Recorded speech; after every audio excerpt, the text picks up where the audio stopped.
Vamos lá. Andréia, tá contigo. Obrigada, querido. Gente, bem-vindos a mais uma atividade do Labo, Laboratório de Política, Comportamento e Mídia. E eu agradeço. Hoje vou falar pouquíssimo, prometo, e vou passar a palavra para o nosso coordenador, André Anéas, organizador desse grupo e coordenador do grupo Teologia Cristã e Religião Contemporânea, tá? Primeiro lugar, vejam, se, não sei o que tá, tem alguém abrindo o microfone, não sei como vocês estão conseguindo, mas enfim. Primeiro, primeiro, vejam se os nomes estão certinhos no Zoom. Eu estou vendo Samsung SM. Quem estiver com um nome que não reconhecemos, nem como pesquisador e nem como a pessoa que fez a inscrição, será retirado da aula, ok? Essa é uma prerrogativa do Labo. É necessária a identificação de quem se inscreveu. Está escrito iPhone, a gente vai retirar, ok? Eu estou vendo dois iPhones, eu estou vendo Samsung e estou falando isso mais uma vez. Não é uma questão de, ai, que posso ficar? Não, é uma prerrogativa nossa devido a questões de segurança desde o começo da pandemia e agora continuamos nessa questão séria. Se você não sabe se mudar o nome, se renomear, escreva com uma mensagem direta para mim que eu faço isso para você. Senão você vai ser desligado da reunião e depois vai me mandar um e-mail mal educado. Mas eu estou avisando aqui com 68 pessoas em prova, certo? Beleza. Sendo assim, para de rir. Sendo assim, Velados. eu agradeço. Uma das coisas mais importantes que a gente faz no Labo é essa abertura que os grupos têm para mostrar os seus projetos e suas ideias de forma concreta. E isso, quando envolve outros pesquisadores, outros grupos de pesquisa e convidados, como muitos de vocês se inscreveram porque viram nas redes sociais e no nosso mailing e tudo mais, é uma alegria. Porque a gente faz uma união das pesquisas com os outros pesquisadores, como a gente fez há pouco tempo com o grupo dos agostinianos, discutindo um texto que é filosofia, que foi um evento para todos os pesquisadores do Labo e que muita gente se mobilizou e a gente estava lá. E isso é muito importante, porque a gente não está só fazendo pesquisa e encastelados, digamos assim, foi uma palavra que a gente usou num evento há pouco. Pesquisas de nós para nós mesmos. Estamos fazendo pesquisas para o mundo, porque a ideia do Labo é essa, né? Ligar esse conhecimento à sociedade, ligar ao mundo, escrever textos e fazer pesquisas que sejam interessantes para a gente entender o mundo contemporâneo. O grupo de teologia cristã e religião contemporânea do professor André Anéas, que ele vem coordenando há alguns anos, é a prova disso, que vem estudando o movimento evangélico e relações com política e tantas outras coisas absolutamente relevantes do mundo contemporâneo. Então, quando ele criou essa aula juntamente com o Labtem, que é uma instituição que é parceira nossa, a gente fala, vamos fazer. Muito bacana isso. Então, eu agradeço demais. O André vai coordenar o evento. E só uma última questão.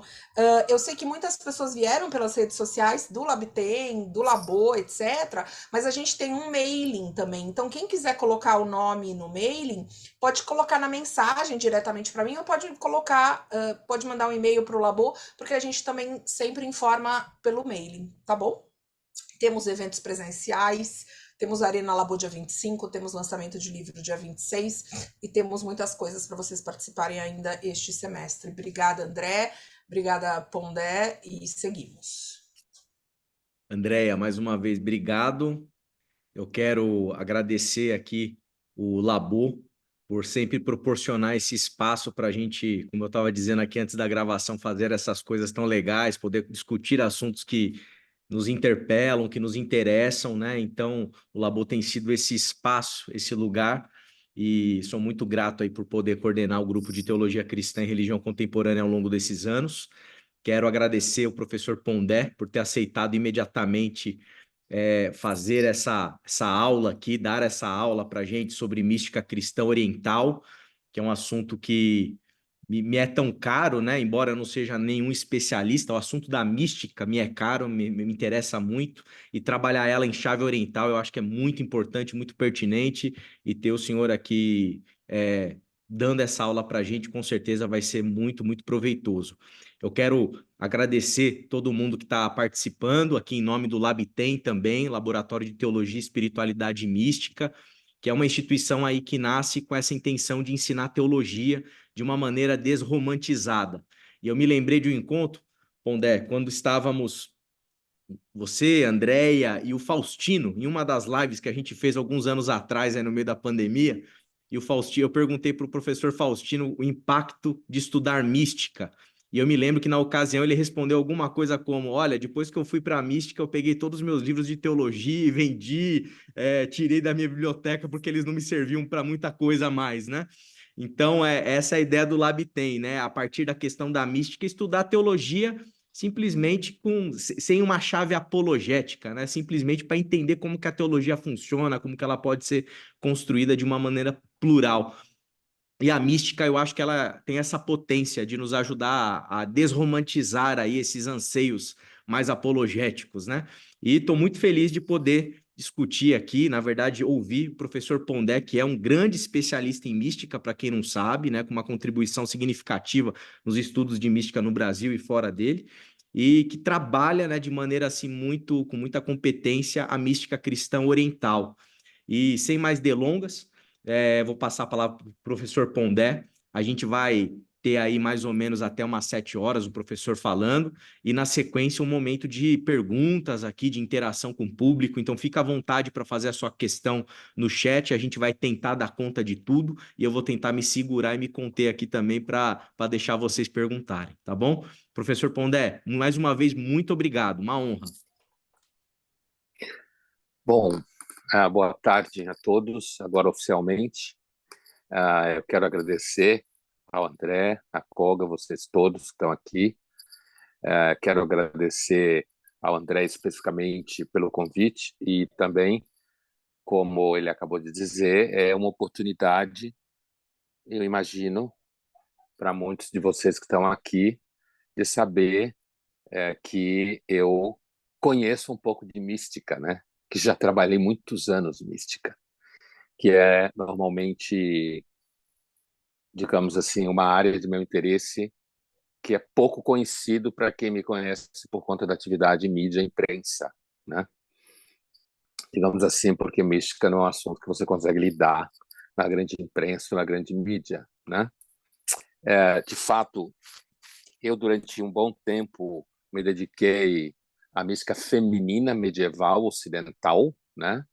Principalmente a francesa e a alemã, e a Radevir, que hoje seria a belga, né? A gente pensando em termos de hoje, e também a mística oriental grega e russa, sobre a qual a gente vai conversar um pouquinho hoje, né?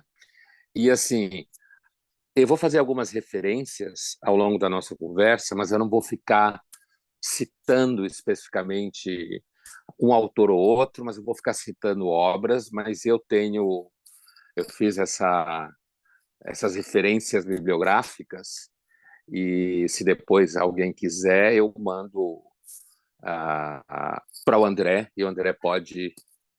A Siri está falando comigo aqui, olha só, querendo falar comigo sobre mística oriental. A Siri se meteu na conversa aqui. Eu mando para o André essas referências bibliográficas, tá? Bom, eu vou falar, a partir dessas referências, eu vou estar transitando entre literatura, filosofia e teologia. Não vou falar só de teologia, né? Digamos, de teólogos, vou citar alguns que vai nos acompanhar aqui, mas eu vou estar nesse tripé. A primeira coisa que eu diria, que é um tema, digamos assim, consensual em mística grega e russa, oriental, ortodoxa, né? Não é só grega e russa, mas a grega e a russa são, digamos assim, as maiores igrejas orientais que existem, né? A Rússia, hoje, a maior de todas, né? Em número de pessoas, produção de teólogos russos muito poderoso, né? a produção é muito poderosa de teólogos russos,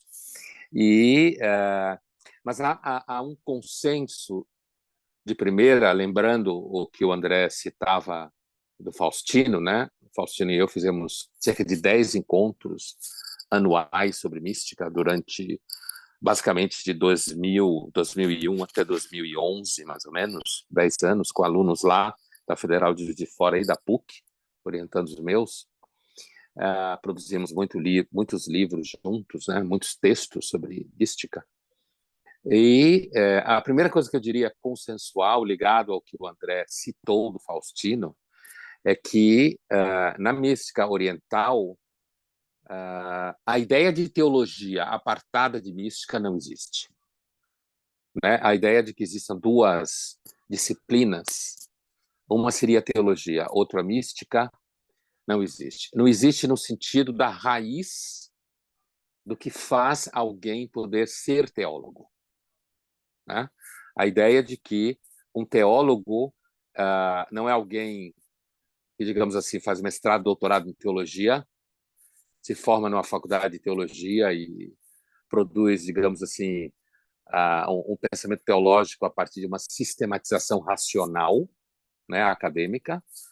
Para a mística oriental cristã, a teologia ela nasce da mística, ela nasce da experiência que essa pessoa tem do que significa o conhecimento direto de Deus. Para falar de uma forma, é claro que só não existe propriamente mística no âmbito cristão, isso é óbvio, eu não vou entrar nisso aqui porque é tão óbvio e não é o assunto, né?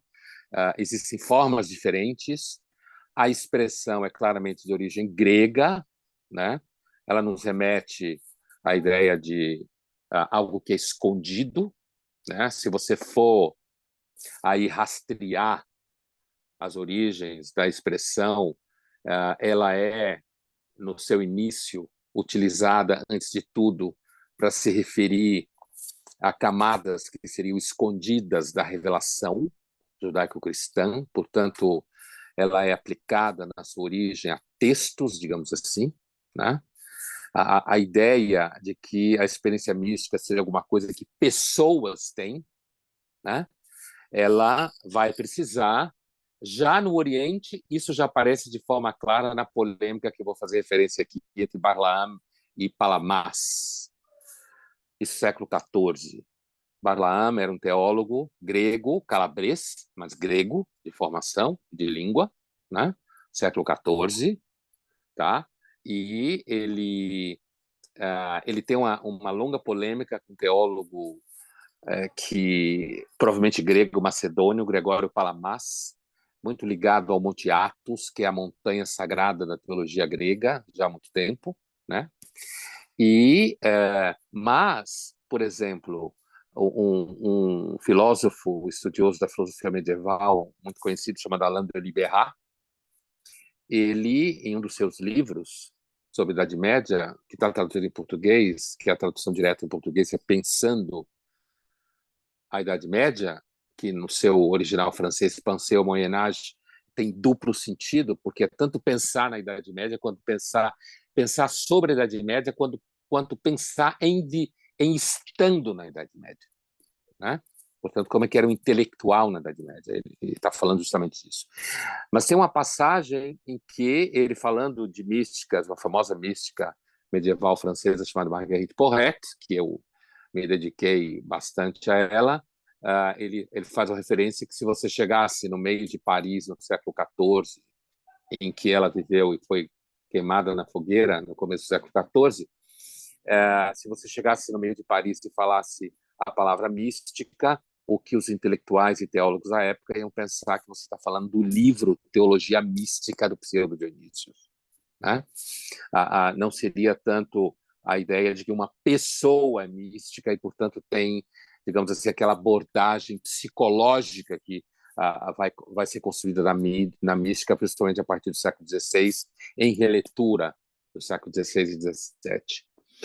Portanto, essa primeira questão que eu coloquei, assim, não há teologia sem mística, significa que a teologia para os orientais cristãos, ela nasce de uma experiência direta de Deus, facilitando a linguagem, né? O que os medievais chamavam de cognitio Dei experimentalis, quer dizer, um conhecimento de Deus que é experienciado. A definição de mística, nós levaríamos aqui dias e dias para conseguir cercar essa definição, e então eu estou deixando ela de barato, né? Eu estou usando aqui um recurso de um filósofo do século XVII francês chamado Pascal. Tem coisas que, século XVII, tem coisas que é melhor você usar a palavra e não tentar explicar, porque quando você usa a palavra, as pessoas têm um entendimento razoável daquilo, e quando você começa a explicar, pode complicar tudo, né? Então, eu vou tratar da palavra mística nessa chave. Bom, tem um trechinho aqui que eu vou ler para vocês muito rápido, de um escritor muito conhecido, traduzido em português, chamado Nikos Kazantzakis, um grego de Creta, né? É um trecho bem pequeno que eu selecionei aqui para ler para vocês. Esse texto é um texto que se chama Carta ao Greco. Acho que a nossa tradução aqui, se não me engano, isso está traduzido como testamento, né? Ao El Greco, alguma coisa assim. Ele escreve, o Kazantzakis escreve esse texto como que endereçado ao El Greco, que era de Creta, mas, como todo mundo sabe, viveu na Espanha e é famoso em Toledo, né? Grande pintor e tal, El Greco. E ele diz assim: eu olho ao redor de mim mesmo, eu olho em mim mesmo, a virtude enlouquece, a geometria, a matéria enlouquecem. Dando um salto, eu sentia que isto era meu dever, meu único dever, reconciliar os irreconciliáveis, trazer do fundo de mim mesmo as espessas trevas ancestrais, para delas fazer, no limite do possível, a luz. E ele continua: não é esse o método de Deus? Né? Quer dizer, isso que ele descreveu antes, né? Ele vai perguntar se não é esse mesmo o método de Deus, né? Reconciliar os irreconciliáveis, partir das trevas que me habitam. E essa figura do método de Deus, que é uma figura do Kazantzakis, certo? Dele, eu vou usar como metáfora para descrever isso que seria a experiência mística que daria na teologia oriental cristã, né? Identificar qual é esse tal método de Deus que ele fala, né? E, ao mesmo tempo, identificar esse método de Deus é pensar o que um teólogo, desse caso, vai dizer, o Paul Evdokimov, né? Um teólogo russo, radicado na França, século XX, né? Que, inclusive, foi o representante da teologia oriental cristã, digamos assim, oficial no Concílio Vaticano II, né?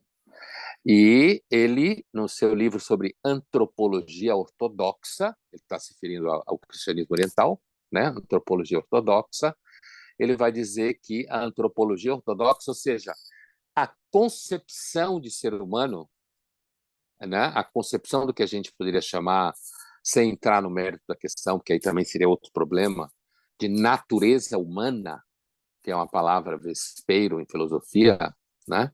Natureza humana, a concepção de natureza humana na antropologia ortodoxa seria justamente uma concepção de que o ser humano ele é potencialmente possível de ser assaltado por Deus. Essa é uma expressão muito comum, né, na mística oriental, e que, na realidade, guarda uma certa semelhança, eu diria, lembrei aqui agora, guarda uma certa semelhança uma ideia desenvolvida por um filósofo teólogo judeu chamado Avraham Yoshua Heschel, que eu acho que a Kogan já ouviu falar dele algumas vezes, né? Porque o Heschel ele usa também essa imagem. A imagem, né, os ortodoxos gregos e russos gostam muito de falar de visitação, né? Deus visita a pessoa, né? E, portanto, essa imagem de visita ou de assalto, né? Ou a imagem hegeliana de que Deus me persegue, né? A ideia de que você tenta escapar, mas se Deus decidiu que vai, digamos assim, entrar em contato direto com você, de alguma forma, você não vai escapar, né, desse contato. Ele vai como que inundar a sua consciência da sua presença, certo? Então, veja que tem aqui uma imagem muito forte de vivência, em oposição à imagem de uma construção racional. Aliás, a mística oriental cristã ela é muito desconfiada da teologia ocidental cristã, né? Muito desconfiada no sentido de que suspeita que a teologia cristã ocidental, entenda-se latina de origem, né? Ela acaba por se perder e transformar a teologia num assunto de universidades e de obras de doutorado e sistematização que não exige de partida um conhecimento direto de Deus. A teologia para os orientais seria alguma coisa da qual você fala porque você conhece Deus pessoalmente, digamos assim, né? Você tem uma experiência de intimidade com Deus. Intimidade essa que significa um processo muitas vezes dolorido, muitas vezes assustador, né? No sentido de que é alguma coisa que, como diz o Kazan Isaac, enlouquece a geometria, enlouquece a virtude. O que significa esse enlouquece a geometria, enlouquece a virtude? Significa que o conhecimento direto de Deus, a experiência direta de Deus, facilitando a linguagem aqui, ela, de alguma forma, ela produz uma espécie de implosão na linguagem e nas categorias racionais. Então, significa que essa mística oriental ela tá caminhando por um movimento que a gente pode chamar, grosso modo, praticamente de experimental, não no sentido de laboratório, mas no sentido de que você está fazendo uma experiência contínua, assim como quem conhece uma pessoa, e daí poderá, de alguma coisa, de alguma forma, falar dela, né? Portanto, a teologia é basicamente aqui a tentativa de um discurso sobre Deus, sobre a experiência direta de Deus, e o que significa essa transformação da pessoa que passa por essa experiência, que a teologia cristã vai chamar de, oriental, vai chamar de metanoia, né?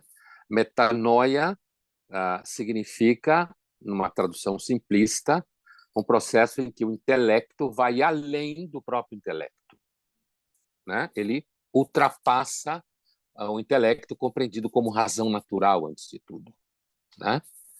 E aí eu vou falar aqui rapidamente sobre a polêmica do Balaam e do Palamas, que eu acho que ela é muito significativa do que significa essa mística oriental. E o Palamas é um teólogo, como eu dizia, do século XIV, extremamente importante na teologia oriental, seja ela grega, seja ela russa, né? E essa polêmica que ele tem é muito significativa das diferenças, tá? Então, assim, não sei aqui entre vocês, quem sabe uma técnica, entre aspas, mística muito comum no Monte Athos, sobre a qual Palamas escreveu muitas vezes, né? Que é a chamada mística exicasta, né? Essa técnica exicasta, que é uma técnica em que você ficava muitas vezes sentado, parado, ou em pé, parado, muitas vezes, inclusive, olhando para o próprio nariz, para fazer um foco, né? E daí muita gente criticar, dizendo que isso não é coisa de cristianismo, é coisa de hindu, né? Esse tipo de atividade, e repetindo continuamente uma prece que descreve a nossa fragilidade diante de Deus e a nossa dependência para com Deus. E essa prece repetida inúmeras vezes, né?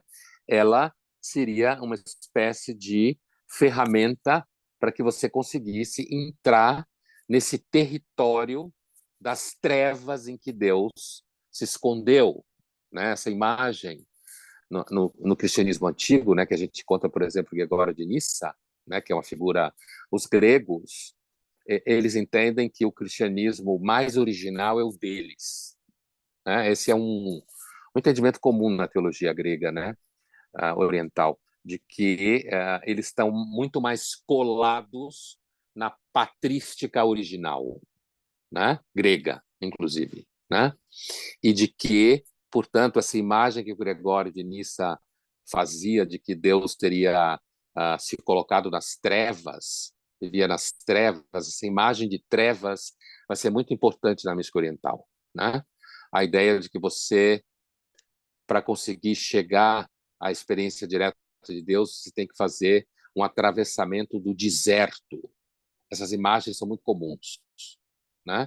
Esse deserto é um deserto da alma, em que a alma se desfaz.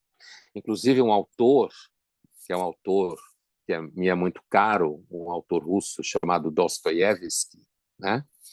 Ele tem um livro, Memórias do Subsolo, traduzido em português. A mística oriental cristã é muito presente na obra do Dostoiévski, né? Eu espero poder dar alguns exemplos aqui de como aparecem indivíduos, um homem e uma mulher, especificamente na minha cabeça, eu espero poder falar deles, em que aparece essa ideia de uma pessoa que passa pelo processo de teoses, né? Teose significa a melhor forma da gente dar um sinônimo à mística na teologia oriental cristã. É a ideia de teoses, né? Uma outra expressão muito comum é a ideia de teandrismo. Significa uma imagem dinâmica em que homem e Deus entram no movimento de aproximação e conhecimento mútuo. Quando eu digo homem, eu digo inclusive a pessoa específica, né? Não só falando o homem enquanto espécie, né? Então, a crítica que o Barlaam vai fazer ao Palamas, eu vou começar por ele, para depois mostrar a resposta que o Palamas faz, e que essa resposta vai fazer carreira na teologia oriental, né? É a seguinte: Barlaam, que era alguém formado na teologia latina, apesar de grego, de, digamos assim, etnia e origem, né? Ele entendia que não é possível ter uma experiência como os místicos dizem que tem, né? E, inclusive, como os místicos gregos dizem que tem, portanto, ele está criticando, a partir da sua cultura adquirida, a sua cultura de origem, tá? Ele está criticando, né? Ele está dizendo que, a partir do Aristóteles, todo conhecimento nasce sensorial, né? Que quem já passou pelo Aristóteles sabe muito bem disso. Todo conhecimento nasce sensorial e, de cara, já inviabiliza o conhecimento direto de Deus, porque Deus não é passível de ser conhecido sensorialmente. Por quê? Porque a gente não tem conhecimento material de Deus, porque Deus não é matéria, né? E, portanto, a gente não pode ter um conhecimento sensorial do que é imaterial, né? E se o conhecimento sempre tem que começar por um primeiro input, digamos assim, que é sensorial, significa que vem pelos órgãos dos sentidos, não há como se ter um conhecimento direto de Deus, porque não há como ter o conhecimento de Deus pelos órgãos dos sentidos, né? E se Não há conhecimento que não venha dos órgãos dos sentidos, portanto, não é possível se conhecer algo como Deus, que seria imaterial e espiritual. É muito interessante porque a teologia oriental, para ela, pode soar bem estranho o que eu vou dizer agora, mas para a teologia oriental, Deus não é propriamente um espírito, tá? Deus não é espiritual, né? Essa é uma ideia bastante polêmica. Polêmica, eu digo, na interação entre o que seria uma mística oriental e uma mística ocidental, não é a mesma teologia ocidental enquanto tal, né? Deus não seria um espírito, Deus não é propriamente imaterial. Isso não significa que Deus seja material, significa que Deus não é nem material nem imaterial. Portanto, você não pode predicar Deus. Eu diria que a mística oriental ela leva muito a sério a ideia de que a ideia da mística apofática do Pseudo-Dionísios, né, de que não há possibilidade de representação na linguagem de Deus. A diferença, como Losky, por exemplo, que é um estudioso do século XX, né, a diferença é que, para os orientais, o fato de dizer que Deus não é nem material nem imaterial, e o fato da gente seguir a teologia do Dionísios, né, pseudo-Dionísios, a teologia negativa, em que você vai superando. Deus é amor, Deus não é amor, Deus é mais que amor, por exemplo. Né? Esse movimento contínuo da teologia do pseudo-Dionísios, é conhecido como teologia mística, é talvez o tratado mais curto de teologia que existe. Ele tem 7 páginas, né? Mas nessas 7 páginas é um dos textos mais discutido até hoje em teologia, principalmente quem estuda mística, né? Porque essa ideia da ultrapassar, você está com o texto na mão e com comentários, provavelmente, né? Então, assim, essa teologia do Pseudo-Dionísios, ela vai fazendo um movimento de superação daquilo que poderia ser representação linguística de Deus, e que Deus caberia na linguagem. Só que o que o Losky vai falar, seguindo a teologia oriental, é de que a interpretação que os ocidentais fazem do Pseudo-Dionísios, ela é uma interpretação incompleta, porque o que o Pseudo-Dionísios estaria falando é que esse processo de superação da linguagem não significa simplesmente um esvaziamento intelectual da linguagem, né? Esse processo de superação da linguagem seria um processo em que o próprio intelecto da pessoa vai se transformando numa outra coisa. É a metanoia que eu falava antes. Portanto, não é um exercício linguístico, digamos assim. É também, mas não é só. Não é meramente um exercício linguístico em que você vai percebendo que Deus está fora da linguagem, que na realidade é uma herança tipicamente judaica dentro do cristianismo, né? Que Deus não tem nome.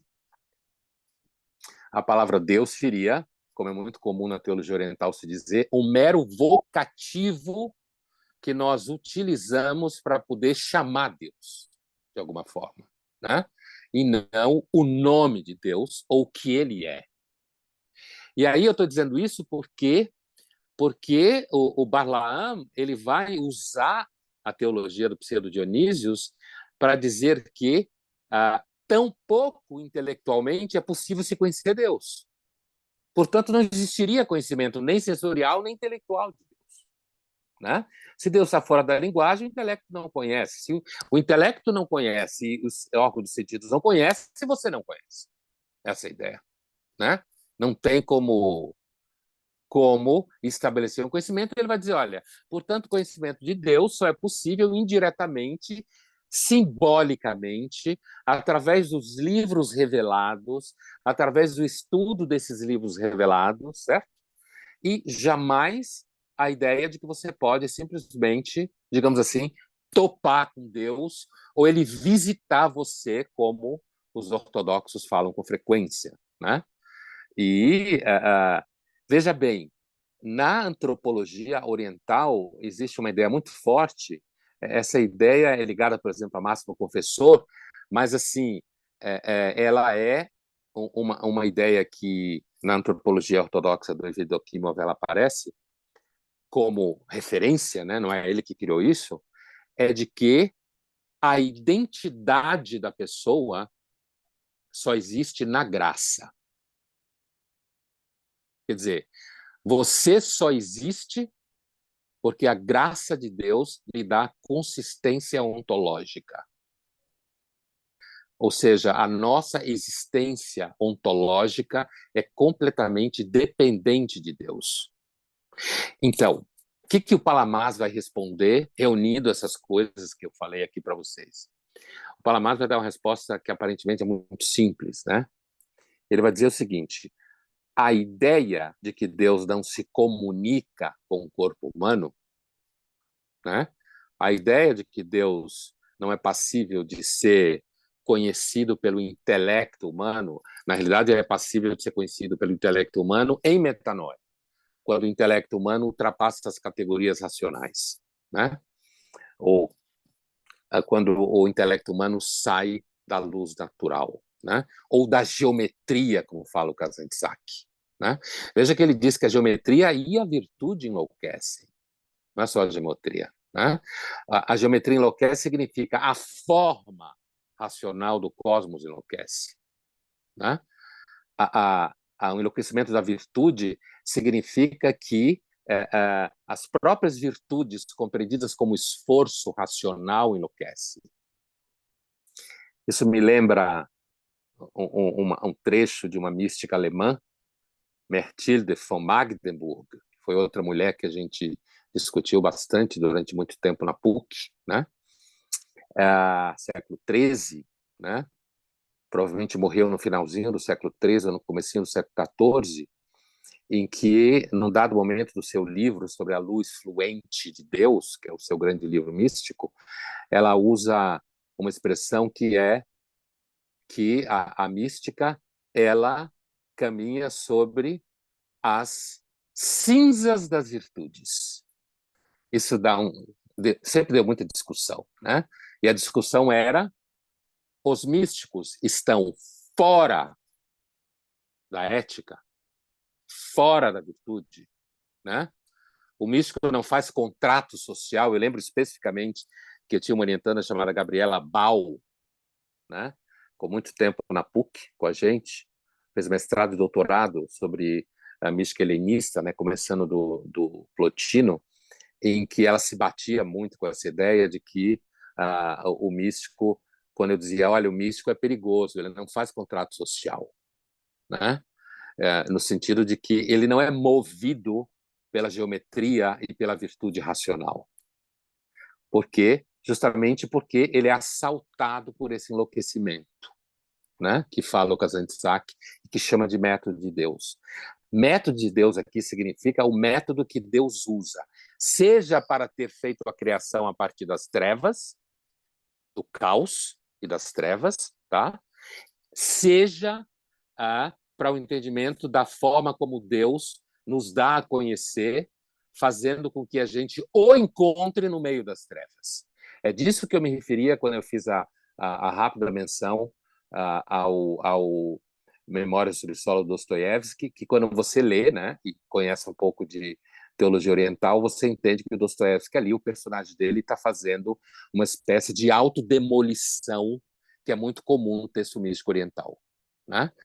Que é muito identificado com a ideia do místico que vai para o deserto, e no deserto ele vai enfrentar os seus demônios. A mística ocidental, na figura do João da Cruz, tem um conceito de noite escura da alma, que não é muito diferente disso, né? Portanto, essa ideia de que há, de certa forma, um certo preparo, digamos assim, né? E esse preparo significa um processo doloroso, né, de estranhamento em relação ao mundo, né? E que no Homem de Subsolo é muito claro na primeira parte do romance, em que o sujeito se destrói completamente. Se destrói no sentido de ele demole qualquer imagem que o leitor poderá ter dele, né? Por exemplo, num dado momento no início ele fala alguma coisa assim: eu sou um homem amargo. Os médicos dizem que eu sofro do fígado. E um pouco mais adiante ele fala, eu não sofro do fígado, eu sou mesmo um homem mau. Né? É esse tipo de demolição, né? Esse tipo de atravessamento. E eu lembro que, durante muitos anos, em que eu fiz uma pesquisa com os alunos de comunicação da FAAP, em que eles traziam pessoas das novas espiritualidades, a gente fez esse trabalho durante cerca de 20 anos, né? Um material gigantesco, em que eles traziam pessoas das novas espiritualidades, isso, novas espiritualidades, estou falando entre 98 e 2012, mais ou menos, né? Alguma coisa assim. Não, mais adiante, 2015, 2016, né? E né, nesse trabalho ficava muito claro uma coisa, o foco ali era ceticismo, não era mística. Mas, assim, era demolir o discurso das novas espiritualidades, né? Mostrar a sua derivação da indústria cultural, do cinema, da televisão, da publicidade e tudo mais. Mas era muito interessante, isso é muito comum, quem conhece um pouco de espiritualidade, dessas novas aí que vieram da Califórnia, grosso modo, é que uma das coisas que essas formas de espiritualidade eliminam é qualquer desconforto. Não há esse atravessamento do deserto, né? Como anticâmara da possibilidade de conhecer Deus, que é justamente o enlouquecimento que fala o Kazantzakis de tudo, do mundo, da geometria e das virtudes. É justamente tentar colocar aquilo que não é reconciliável em processo de reconciliação. É construir um tipo de harmonia entre, digamos assim, substâncias que não têm harmonia. No caso, Deus e o próprio ser humano, né? Então, assim, portanto, esse caminho, né, que é esse caminho que você, na mística exicácia do Palamas, quer dizer, você está ali, você inclusive faz jejum, você reza, você atravessa o deserto, você entra em contato com seus demônios, mas o argumento que o Palamas dá, definitivo, que os orientais abraçam, né, que ele dá definitivo contra a crítica do Barlaam, no século XIV, é o seguinte: como assim Deus não se relaciona com os órgãos sensoriais e o intelecto humano? Como poderia ser isso verdade se Deus encarnou no homem? Certo? Quer dizer, se Deus encarnou no homem, como o cristianismo crê, como assim Deus não se relaciona com o corpo, com o intelecto? Né? Como assim não é possível colocar o irreconciliável com o reconciliável? Como não é possível fazer com que a gente consiga se relacionar com esse ser que não tem linguagem, que não é nem material, nem espiritual, nem material, que não é a rigor nem metafísico? Isso é o nível, digamos assim, mais alto da especulação. Não é metafísico, não há metafísica de Deus, não há substância que você pode predicar de forma alguma, né? Portanto, isso é exatamente o entendimento de transcendente, né? Radicalmente transcendente. Mas como o transcendente não pode se relacionar conosco se o transcendente encarnou no homem? Se ele andou pelo mundo, se ele falou com as pessoas, se ele morreu, né? Se ele teve a experiência da morte, se ele voltou da morte, como os judeus da época acreditavam, né? Se ele voltou com o seu corpo, né? Quer dizer, que era uma crença judaica apocalíptica típica, né? Assim, como não? É óbvio que você, Barlam, tá equivocado. Não há nada de impossível numa relação entre, digamos assim, um ser que é o homem e Deus que não é um ser, certo? Deus não é um ser. Não há como falar nada sobre ele. Inclusive, falar sobre ele é seguir o trajeto do pseudo-Dionísios e, nesse movimento, esvaziar o intelecto, esvaziar a linguagem e dar uma espécie de salto. E que só acontece, e aí a gente está no cume da antropologia cristã oriental, é que o ser humano, enquanto tal, seja homem, seja mulher, só se constitui de fato como ser humano quando ele está taborizado, como falam os orientais, em referência ao Monte Tabor, né? Em que Cristo fica translúcido, transformado, né? Daí essa expressão taborizada, quer dizer, uma pessoa mística que teria essa intimidade com Deus, que passaria pela metanoia, pela teosis, né? É uma pessoa que habitaria um mundo estranho aos outros seres humanos. Mas, na realidade, essa pessoa seria a pessoa que, de fato, fez a experiência concreta de se afastar da queda, de se afastar da condição de caído, herdada de Adão e Eva, né? É a pessoa que mais chegaria próximo da experiência de que a identidade humana só existe na graça. O que significa isso? Fora da graça, só há decomposição, só há desespero, só há ignorância. Quer dizer, é quando essa identidade humana, que é uma identidade, na realidade, taborizável, certo? Ela pode se transformar num outro tipo de ser humano que é reconhecível pelas outras pessoas, e aí eu posso me aproximar mais do Dostoiévski, né? Porque, assim, é possível mesmo, uma pergunta, é possível que alguém seja uma pessoa taborizada e ela não sabe, certo? Ela mesma não sabe, né? Ela mesma não tem consciência disso, né? É claro que essa ideia, lembrando aqui, fazendo um outro diálogo da mística oriental com a mística ocidental, se a gente pensa no teólogo jesuíta suíço-alemão von Balthasar, do século XX, né? Da sua obra gigantesca Glória, que num dado momento na PUC a gente fez um esforço danado e a gente conseguiu fazer com que a PUC, a biblioteca, comprasse as obras completas dele em espanhol, porque não tem em português, né? O von Balthasar, A Glória de Deus. Mas o que eu vou falar não é desse livro, mas assim, não é dessa obra. Quando Balthasar está estudando as duas formas de santidade, né? A forma de santidade que ele descreve como santidade vertical é uma santidade em que a graça ela ela vem, Deus escolhe a quem ele vai dar a graça. E essa pessoa, inclusive, ela pode, ao longo da vida dela, começar a estranhar o que está acontecendo com ela. Ela pode ter o que a gente chamaria de estranhamentos psicológicos consigo mesma, porque ela começa a perceber que ela está sendo habitada por alguma coisa que não é ela, apesar de que ela não enlouqueceu. É interessante isso que o Balthasar fala. Esse livro dele é um livro que se chama As Irmãs no Espírito, né? E ele está, então, estudando dois casos de santidade feminina. Mas, assim, então ele está teorizando sobre o que ele chama de fenomenologia da graça na santidade. Ele fala dessa ideia de que algumas pessoas recebem a graça porque Deus escolhe, e não pelo esforço.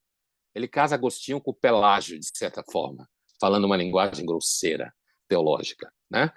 E assim, quer dizer, essa pessoa que recebe a visita na linguagem oriental de Deus, ela não é que ela toma consciência desse processo diretamente.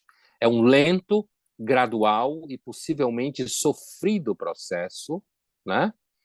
Que para os ocidentais, como Balthasar e os católicos em geral, né, que refletem muito sobre mística, mais do que os protestantes normalmente, né, André?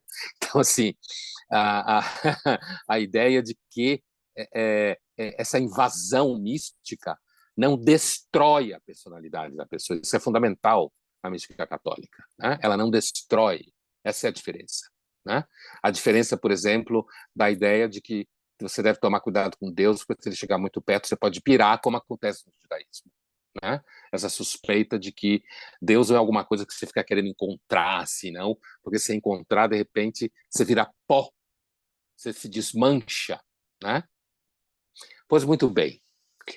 Tem uma imagem que o Kazantzakis, naquele curto trecho que eu citei, né?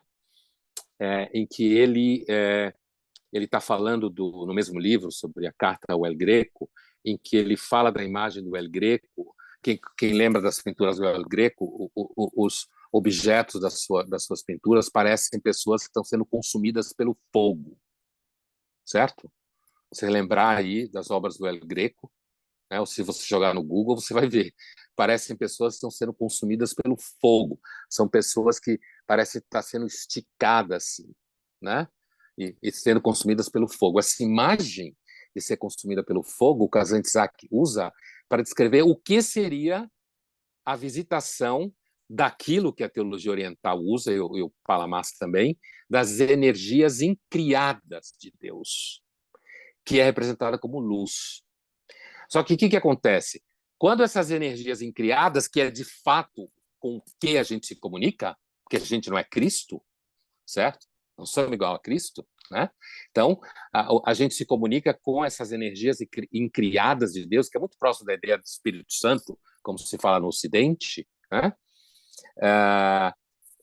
Você sabe que os orientais tiveram uma polêmica no século XI com a Igreja Católica, justamente porque os orientais nunca aceitaram que Jesus Cristo emana o Espírito Santo, né? Só Deus emana o Espírito Santo, né, para os orientais. E, portanto, é como se a Trindade ficasse um pouco capenga, de certa forma, né? Porque Cristo ele está ali, mas ele não está no mesmo top que Deus, digamos assim, né? Ele está na Trindade, mas ele não emana o Espírito Santo. O Espírito Santo só é emanado diretamente do Pai, né? Pois bem, essa imagem do fogo, tá?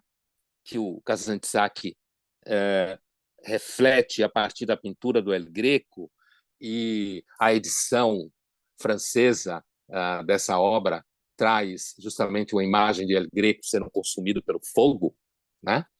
Essa imagem ela é muito cara à teologia oriental, porque a experiência direta de Deus seria uma experiência em que você é consumido por Deus, pelo fogo divino. E o que sai do outro lado não é mais você. Essa é a ideia. Não é mais você.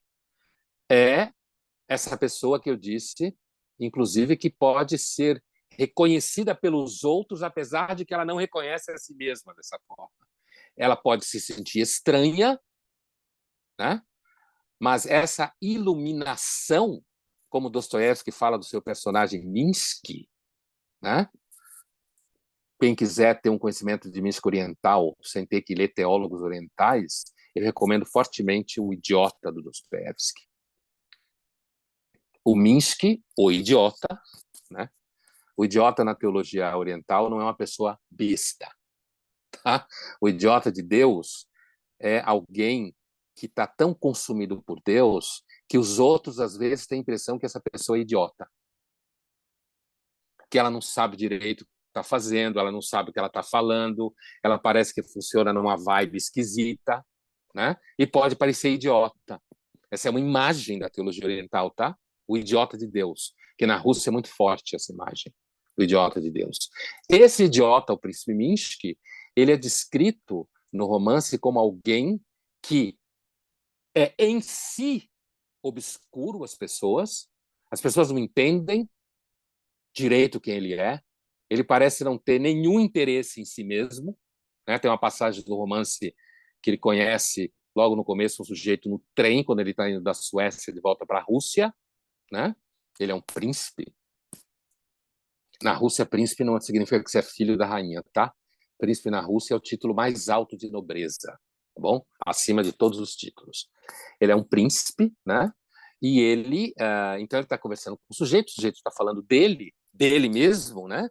Do sujeito, e o sujeito uma hora interpela ele, como ele não fala nada dele mesmo, e o Minsky fica meio perdido, dizendo, mas não tenho nenhum interesse em mim mesmo. Não tem por que eu ficar falando de mim mesmo, né? É esse eu obscuro que parece que é escondido, mas que ao mesmo tempo ilumina por contraste, descreve o narrador, né? Dele emana uma luz. Esse é um personagem saborizado. O Dostoiévski escreveu para ele ser saborizado, tá? De propósito, né? Ele ilumina por contraste, quer dizer, ele mesmo é estranho, é misterioso, você não consegue entender direito como ele funciona, como a cabeça dele funciona, tá? Mas ao redor dele aparece uma luz que ilumina o mundo à sua volta. E como é que no romance isso é descrito? Ele parece entender as pessoas mais do que as próprias pessoas entendem a si mesmas. Essa é uma característica do Minsky, né? Por acaso alguém leu, sabe muito bem o que eu estou dizendo. Se não leu, leia, se estiver interessado em mística oriental. Uma entrada bastante rica, original, inteligente na mística oriental e belíssima. Esse comportamento dele, por exemplo, é visto no momento em que ele está vendo um quadro, né? Depois ele vai conhecer a personagem do quadro, que é uma mulher chamada Anastasia Filipovna, que é apresentada no romance como a mulher mais bela da Rússia, né? E assim, e ele acaba conhecendo ela, acaba se apaixonando por ele e tal. E quando ele vê essa mulher, quando ele vê o quadro dela primeiro, ele olha e pensa: meu Deus, como você deve ser infeliz, né? Quer dizer, ele percebe que uma mulher tão bela como ela não podia ser feliz, porque as outras mulheres odiavam ela, se sentiam ameaçadas por ela, e os homens todos queriam fazer dela objeto, né? E é isso que a Natasha... Eu não vou dar spoiler, eu quase dei um spoiler aqui.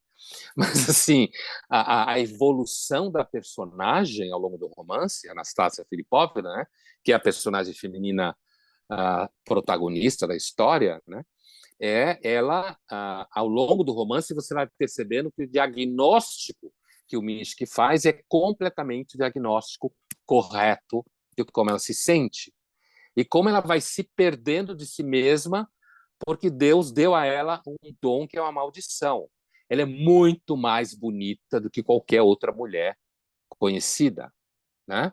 Essa imagem da mulher muito bonita, que é uma infeliz, foi trabalhada, por exemplo, num filme chamado Malena, do começo do século XXI, né? Com a Mônica Bellucci no papel da Malena, que ela passada na guerra, durante a guerra na Itália, e ela é completamente destruída por todo mundo. O marido dela vai para a guerra e ela fica na mão dos caras que todos querem pegar ela e das mulheres todas que querem acabar com ela, né? Então, assim, tem alguém me pedindo para dar spoiler aí. Não, eu não preciso dar spoiler, não. Mas, assim, para explicar o que eu quero explicar. Então, o Minsky, ele é um exemplo claro. O Dostoiévski disse que era o personagem que ele mais gostava, né? Não o maior personagem. Para ele, o maior personagem dele é o niilista Ivan Karamazov, o meu filósofo, como ele chamava, né?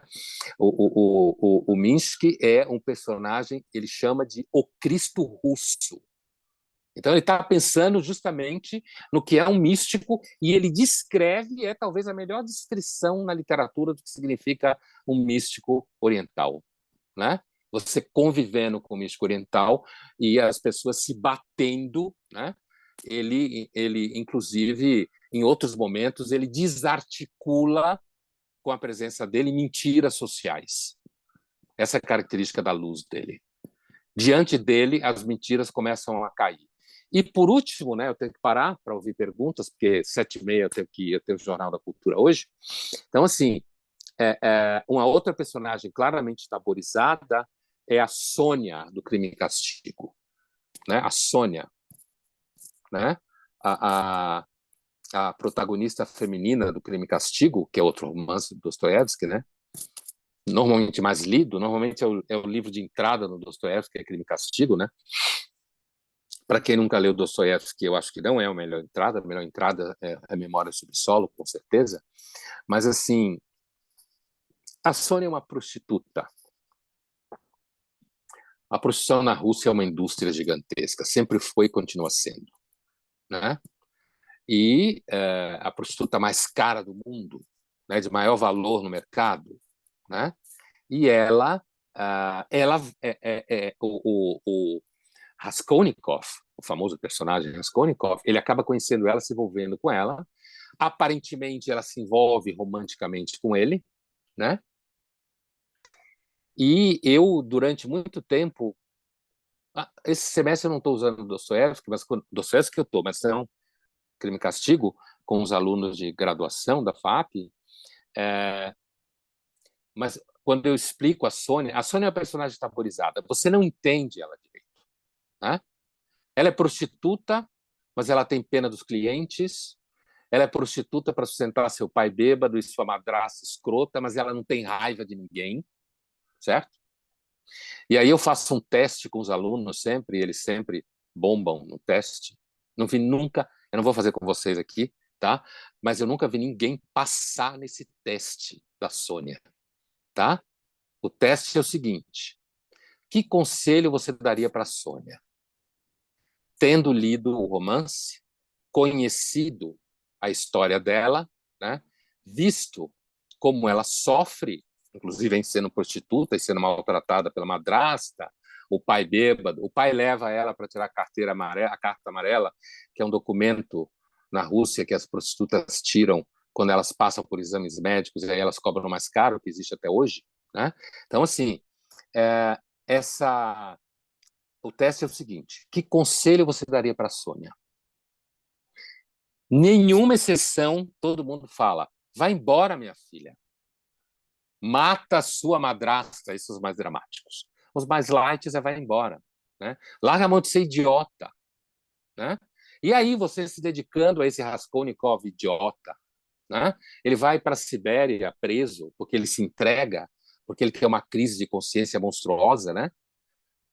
Ele mata uma agiota, né? Não dá aqui para contar o romance todo, mas assim, ele mata uma agiota e ele acha que vai ficar bem, porque ele é um niilista. Ele é um homem extraordinário, como ele fala. O que é um homem extraordinário? É alguém que sabe que a moral é uma invenção social. Dostoiévski deita e rola na relação entre niilismo e mística, na obra dele. Maravilhosamente bem. Né?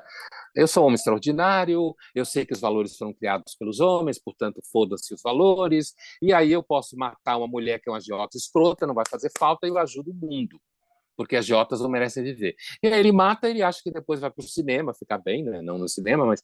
E aí ele começa a sofrer, ele conhece a Sônia, e a Sônia, que é claramente religiosa, uma personagem religiosa, né, cristã, óbvio, ela paulatinamente ela vai descobrindo, na realidade, o que ele não sabe dele mesmo, que ele, na verdade, não é nenhum homem extraordinário, que ele está sofrendo muito com o que ele fez. Certo? Tanto é que o livro se chama Crime e Castigo, que ele se entrega à polícia no final. Aí eu dei spoiler. Ele se entrega à polícia no final e vai para a Sibéria, né? E porque ele não aguenta de tanta culpa. Né? E ela fica do lado dele e vai para a Sibéria junto com ele, que era uma coisa muito comum na época, as mulheres seguirem seus maridos. Ela não era nem casada com ele, mas era uma coisa muito comum. Ia morar com o marido preso na Sibéria, né? Essa é uma outra história. Mas assim, e aí finalmente, quer dizer, o escândalo da Sônia, que ela parece incompreensível, é que ela não opera na lógica do trade-off, como o povo do mercado financeiro adora falar. A vida é um trade-off. Acho muito fofo isso. A vida é um trade-off. Né? Você está o tempo inteiro negociando. A Sônia não negocia. Ela não está esperando nada de ninguém. Certo? O amor que ela dedica aos seus irmãos, à sua madrasta, aos seus clientes, ao seu pai bêbado que morre no meio do romance, ao Raskolnikov que não consegue nem se resolver como personagem romântico, eu quero dizer, né? No romance, é um amor em que ela dedica esse amor, mas ela não espera nada em troca. É isso que quebra a perna de todo mundo que eu sempre fiz o teste. Quebra a perna, porque acha que ela é uma idiota, certo? Mas ela é uma idiota de Deus, no entendimento da teologia oriental. Ela é alguém que está tão acompanhada por Deus, né, que à medida que você vai lendo o romance, você vai achando ela estranha. No começo você pode achar ela uma besta, idiota no senso comum, mas no final você, na realidade, vai percebendo que ela é amor condicional. Alguém aqui perguntou. Esse é o amor incondicional, né? Que se imagina que Deus tenha, né? Porque se Deus não precisa de ninguém, então não tem nenhuma condição no amor que ele dá, né? Essa é a ideia. Nós humanos damos amores condicionados a determinadas situações de trade-off, né? Enquanto que Deus daria um amor que é completamente não condicional, né? Absolutamente fora. E o da Sônia Por quê? Porque, na realidade, ela ama com as energias de Deus. Ela está completamente habitada por Deus e, portanto, ela parece impermeável ao que as pessoas esperam, à forma como as pessoas esperam que ela haja, né? Então, portanto, fechando aqui para ouvir perguntas, rapidamente, né? A mística oriental, eu comecei com o Kazantzakis, com a ideia do método de Deus. O método de Deus seria, no sentido que ele está falando, não é de criação do mundo, mas é no sentido, o método de Deus para fazer com que você o conheça, né? E na medida em que você o conhece, você, na realidade, descobre qual seria a vocação verdadeira.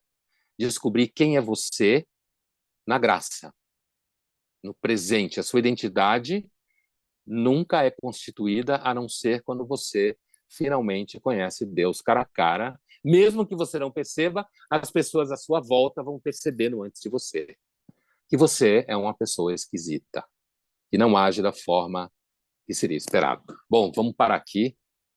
Eu tenho 22 minutos. André, o problema é seu agora. Bom, Dé, muito obrigado, hein, por essa palestra maravilhosa. Puxa vida, acho que está todo mundo com certeza aplaudindo aí, né? Quero te agradecer muito, muitíssimo o seu tempo, a sua generosidade e a sua devoção em relação ao assunto, porque me parece que ela é nítida, assim, né? Bom, tem um monte de perguntas aqui que eu fui elaborando, tem algumas que vieram, vou tentar dar conta aqui de duas ou três. A primeira que eu queria colocar, mestre, é o seguinte: se na teologia oriental existe essa relação intrínseca, né, entre teologia e mística, se é algo indissociável, né, diferente do que acontece no Ocidente, como que a gente consegue enxergar a produção do teólogo oriental? Uma vez que ele está imerso nessa experiência, e da experiência ele produz, portanto, a sua própria teologia, o texto que esses caras produzem, eles têm caráter revelacional, eles têm um caráter místico, porque não seria demais isso, uma vez dada a crítica à razão, ao racionalismo, etc., aquilo que esses homens produzem não deveria ser absolutamente relativizado, se é possível dizer isso, né? Enfim, como que a gente pode compreender isso? Não sei se eu me fiz claro. Sim, acho que sim. Olha, quando eu falei que na obra do Dostoiévski, mística e niilismo estão intimamente relacionados, é porque, sim, tudo pode ser relativizado. Quer dizer, eu diria que não haveria temor de que qualquer um relativizasse aquilo que ele apresenta.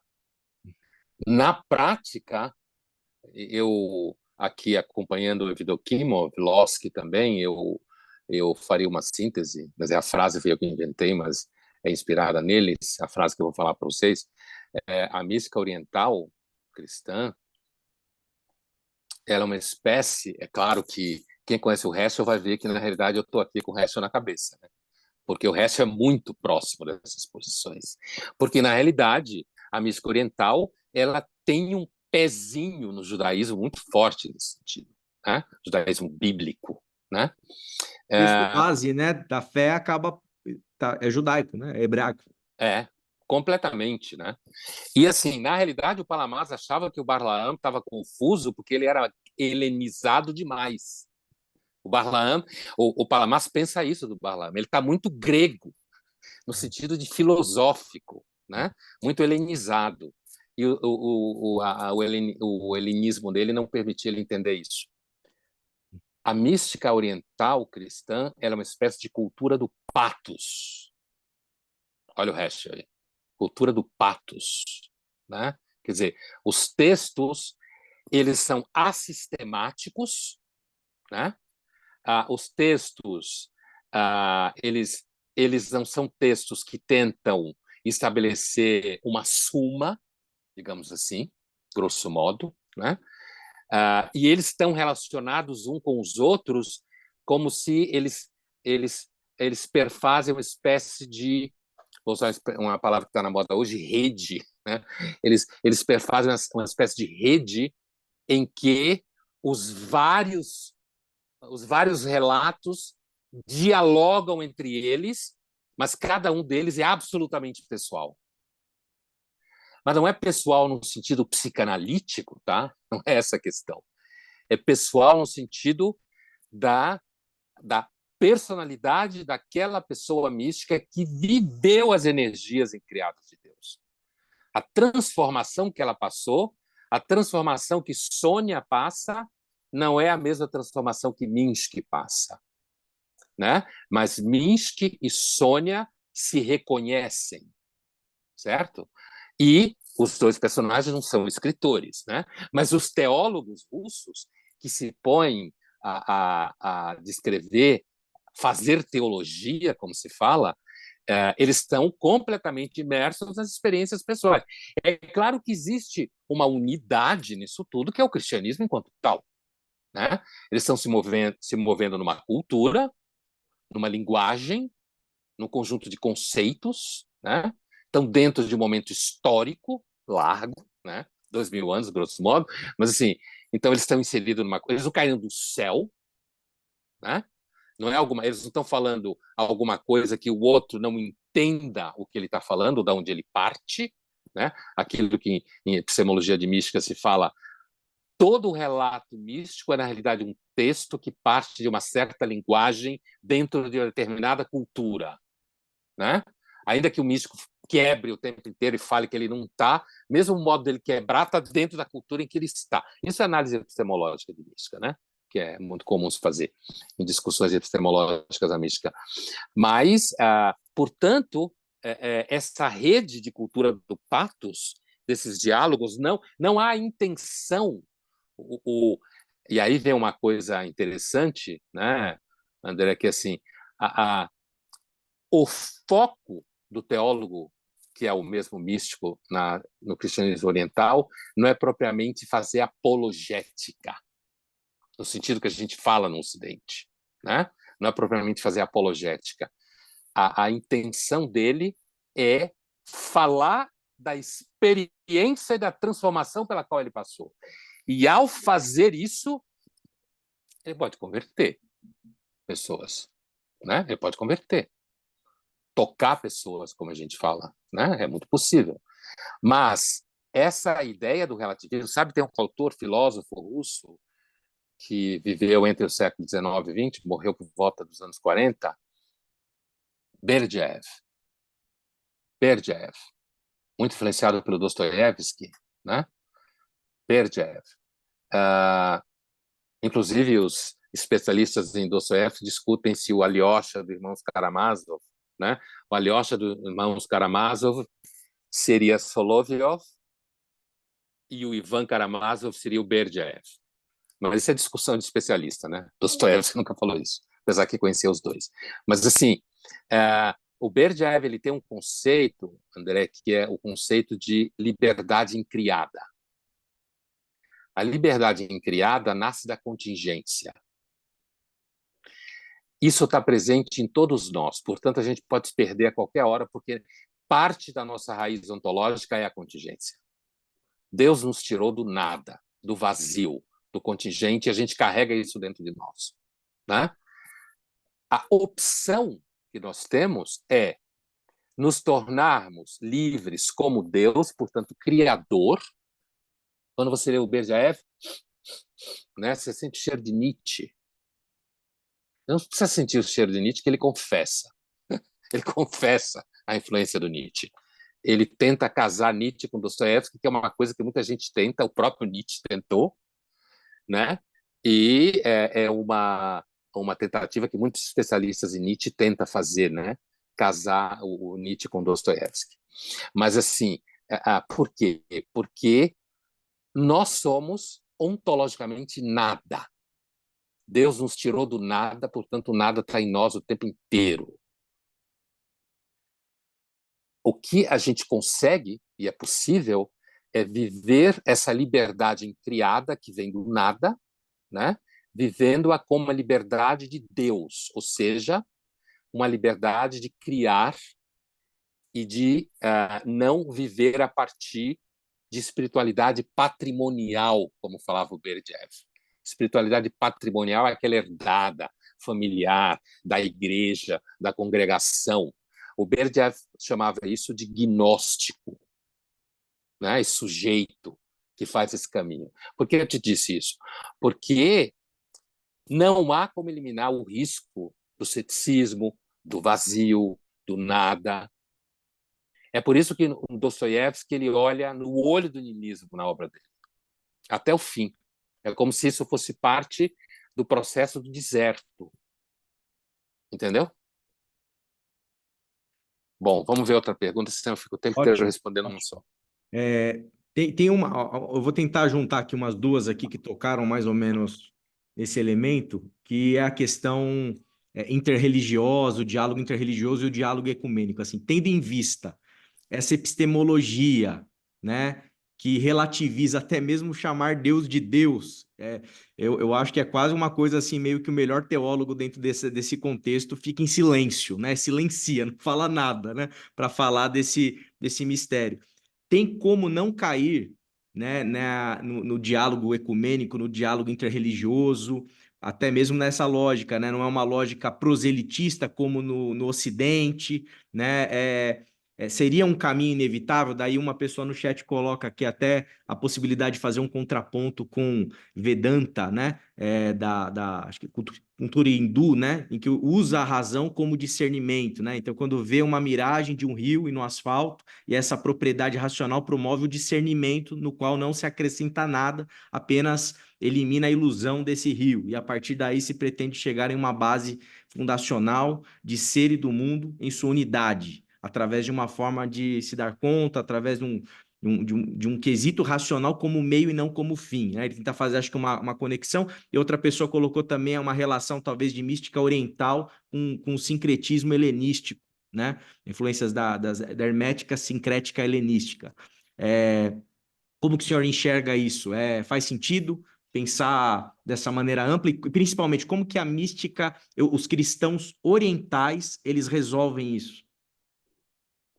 Olha, eu começaria pelo Vedanta dizendo que eu sei o nome, mas não entendo nada de Vedanta. Nada de religião hindu, nada do oriental mais oriental. O meu oriental vai ali até Mesopotâmia, né? Oriente Médio, Rússia. Eu digo isso porque eu, de fato, não posso avaliar essa relação, né? Eu sei, por exemplo, que tem muita gente que faz relação entre mística japonesa e Meister Eckhart, né? Gente de peso, inclusive na Unicamp, né? Que faz esses estudos e tal. Mas então eu não tenho como avaliar a relação entre mística oriental, cristã e Vedanta. A descrição que você me fez me soou muito racional, muito arrumadinha, mas eu não entendo nada, tá? É só uma impressão da descrição que você falou. E que, então, nesse sentido, quer dizer, me parece que um sistema está sendo formado aí. E na mística oriental cristã não há nenhum instinto sistemático, né? Inclusive, o silêncio ao qual você se referiu, que às vezes é melhor ficar... Aliás, essa é uma ideia da mística oriental, né? O melhor teólogo fica em silêncio. Sim. Exatamente isso. Né? Ele não fala. Né? Por quê? Inclusive porque Deus fica em silêncio. Né? O som de Deus é o silêncio. Essa é a ideia. Né? Então, do ponto de vista da mística oriental, seria uma completa perda de tempo tentar sustentar a experiência mística cristã oriental na ideia de que, para eu sustentar, eu tenho que conseguir dialogar com outras formas religiosas. O caminho, pensando no Evdokimov, né, que viveu na França há muito tempo e viveu com católicos e tudo mais. Talvez, mestre, nem dialogar, né, assim, mas talvez considerar a possibilidade de acesso ao mistério do sagrado através de outros caminhos. Exatamente isso. Quer dizer, religiões e pessoas podem ter acesso ao sagrado, a Deus, o que for, porque, sem dúvida nenhuma, esse teólogo ele não está preocupado em dizer as palavras definitivas sobre isso. Uhum. Esse não é o barato da mística. Quer dizer, na realidade, o teólogo, esses teólogos, essa literatura e toda essa descrição da experiência da teoses, da taborização, que significa a pessoa que é acompanhada pela luz de Deus, né? O barato não é de forma nenhuma dizer que eu esgotei, ou que eu sistematizei, ou que é assim que é a única possível experiência de Deus que existe, né? Então, portanto, não há, apesar que os russos nunca foram bons de diálogo, historicamente, essa é outra história, mas assim, né? Tem aí uma questão cultural bastante importante, não é? Uma desconfiança com o Ocidente muito grande da Rússia já desde muito tempo, né? Então não há essa ideia de esgotamento. Não há problema, pensando do ponto de vista da teologia ortodoxa, a ideia de que pessoas falem de outras formas, entendeu? É claro que num ambiente cristão, falar do mal, por exemplo, né? Uma das formas de você aprofundar o conhecimento de Deus é justamente a experiência do mal, né? Pode ser extrema, mas não é, né? Tem um autor francês chamado Bernanos, que na França é chamado de Dostoiévski francês, né? Pelos franceses, que ele tem uma concepção que os especialistas, ele nunca usou essa expressão, mas os especialistas dele usam a expressão que é uma mística inversa. Ele parece místico oriental. Ele era católico, né? Super católico. Mas como ele tem a literatura dele traz personagens que são habitados por Deus, atravessados pelo demônio. Quem já leu Bernanos, não leu, eu recomendo, mas são personagens assim, né? Jornal Diário de um Parco de Província, Sob o Sol de Satã, né? São personagens que são atravessados pelo mal, atravessados por Deus, que são completamente estranhos, né? Você tem um caminho que o Berdyaev discute na obra do Dostoiévski que aparece, que é esse caminho que leva até Deus justamente na passagem pelo mal, pelo sofrimento, né? Pelo isolamento, por sentimentos baixos, por exemplo, digamos assim, grosso modo. Então, sobre o Sol de Satã, a minha leitura atual, alguém falou aqui, o Vinícius, você está bem acompanhado. Está bem acompanhado pela Mouchette e pelo padre Denizan. É belíssimo esse livro, eu recomendo. A Mosquinha, que é o apelido da personagem da menina, Mosquinha. Eu queria fazer todas as perguntas, mas eu vou soltar a última aqui para o professor poder ser liberado para ir para o Jornal da Cultura. Mestre, tendo em vista, né, esse peso epistemológico, essa epistemologia oriental diferente da ocidental, e também considerando que as fontes de textos sagrados, tanto para o Oriente cristão como para o Ocidente cristão, são os mesmos, aqui o senhor atribui, né, essa divisão, essa diferença, né? Foi a erva daninha de Aristóteles lá para Tomás de Aquino, foi a filosofia grega, onde se perdeu isso? E é interessante, o senhor citou o João da Cruz, né? Os místicos ocidentais, parece que, obviamente, eles são muito mal compreendidos ao longo do tempo em que eles estão vivendo, né, pelos seus pares religiosos, né, tidos como heréticos, perseguidos, etc.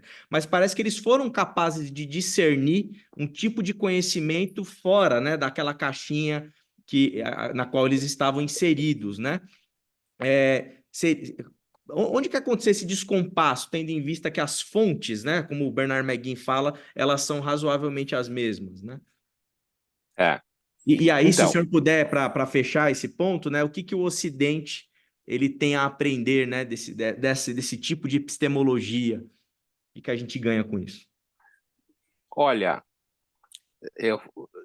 se eu respondo para você do ponto de vista da mística oriental, você brincou dizendo a erva daninha do Aristóteles, do Tomás de Aquino, o que teria acontecido do ponto de vista da teologia oriental com a ocidental é que os ocidentais ficaram muito distantes da experiência concreta do cristianismo originário.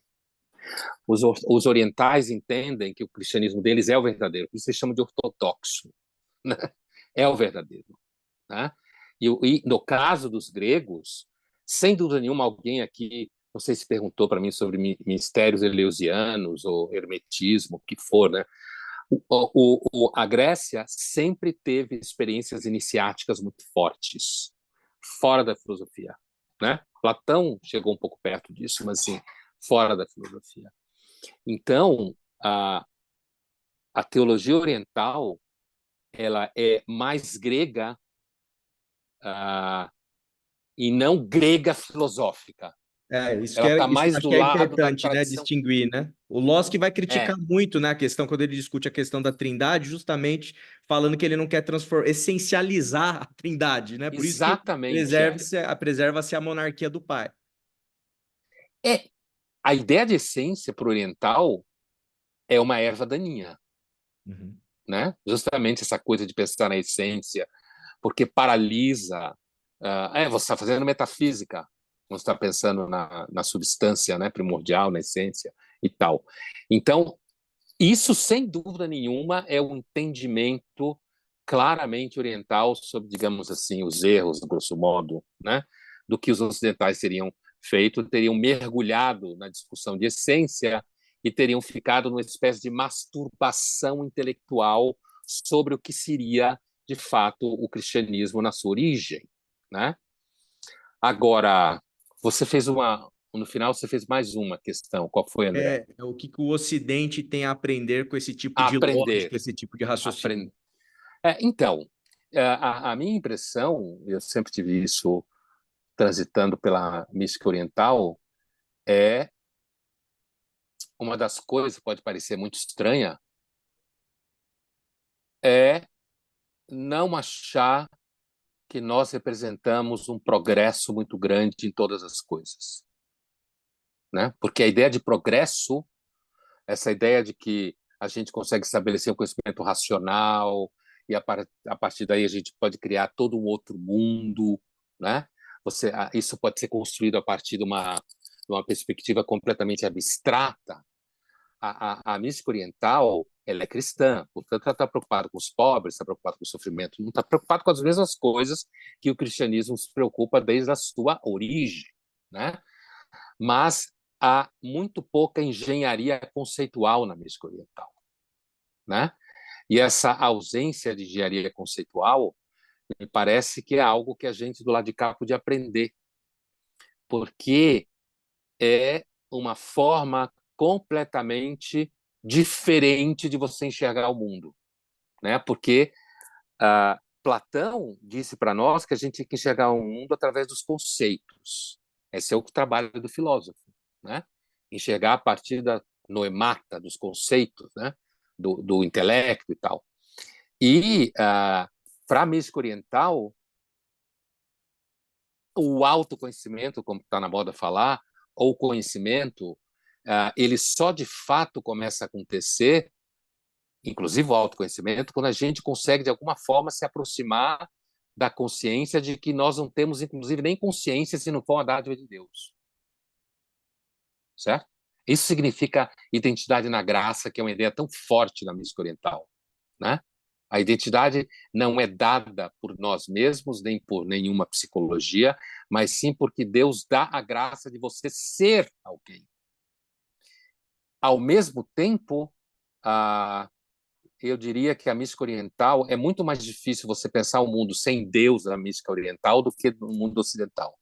É muito mais difícil. Deus está presente o tempo todo. Daí a ideia que aparece muito na Rússia, por exemplo, de que o irracional é fundamental. A dimensão irracional, né? A dimensão que você não consegue categorizar. E daí é evidente, aparece como muito importante a experiência do pathos, da paixão, né? Do movimento que não é mediado por uma preocupação instrumental, né? Eu, na realidade, acho que um grande ensinamento que a mística oriental faz, para além da discussão religiosa e cristã enquanto tal, é justamente que você tem outra epistemologia. Você está funcionando o tempo inteiro fora de sistema, né? E mais do que isso, você não tem medo de estar fora do sistema. Uhum. Entende? Você não precisa carregar o sistema com você. A mística oriental e filosofia analítica são duas coisas que não conversam. entende? A preocupação do entendimento lógico, do significado da palavra, da frase, né? Não conversam nesse sentido, né? Então, o que eu ia dizer do Evdokimov é que ele acha que a mística ocidental, a teologia católica a qual ele se refere, aprenderia muito com a mística russa, no caso, se a teologia ocidental desistisse de fazer suma de qualquer coisa. Né? Isso é Evdokimov, né? Isso que eu ia falar no começo. Desistisse de fazer suma de qualquer coisa, de criar qualquer entendimento que seja comprehensive, como se fala em inglês, que você consiga elencar tudo dentro desse entendimento. Infelizmente, eu tenho que parar. Mestre, muito obrigado, viu? A gente ficaria aqui horas e horas e horas. Muito obrigado pela generosidade aí, pela partilha, por tudo que a gente pôde discutir aqui um pouquinho. Desculpa, pessoal, não responder todas as perguntas, mas muito obrigado aí às mais de 80 pessoas que ficaram aí até o fim.